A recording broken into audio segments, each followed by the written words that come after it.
activists have actually gathered in Washington, D.C., outside of the U.S. Justice Department, and are throwing a little birthday party for Julian Assange, who turns 50 on July 3rd. They're also here to deliver a letter to U.S. Attorney General Merrick Garland, demanding he drop the extradition case against Julian.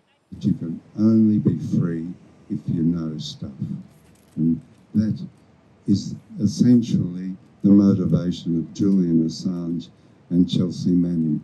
That under those documents, the Iraq war files, the Afghan war logs, the Guantanamo detainee files, and the tables, that understanding in there has seeped through over a 10-year period into the culture. It's become enculturated in the United States, in the people. Why are you out here today, Lee? I came for the cake. Julian Assange birthday cake. No, I'm here because it is tough in our ridiculous goldfish memories and the news cycle now, where it's got to be a new shiny thing every day to keep the energy up over freeing Assange. We just got to keep it up because it's so easy. That's the goal of our prison system, our prison industrial complex, as well as what they're doing in Belmarsh, is to just make these people forgotten. It's just to erase them. I mean, the prison system in general is no longer about rehabilitation. It's about disappearing people. And so they're hoping Assange will just be, fade into nothingness and live out his days in a prison cell.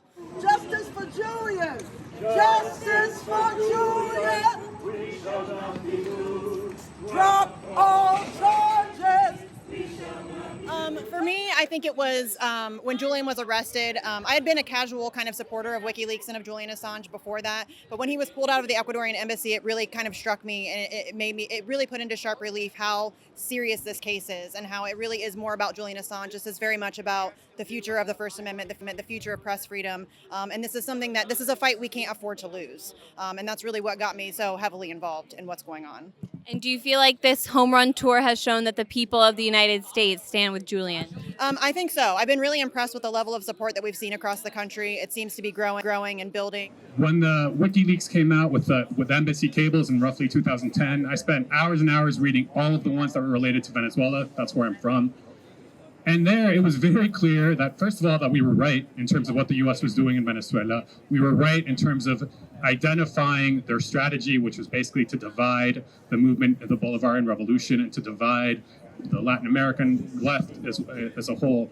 And when we talk about Assange, we have to really keep in mind the context, too. The context of an attack on the media, that any sort of media outlet that challenges the official narrative from Washington.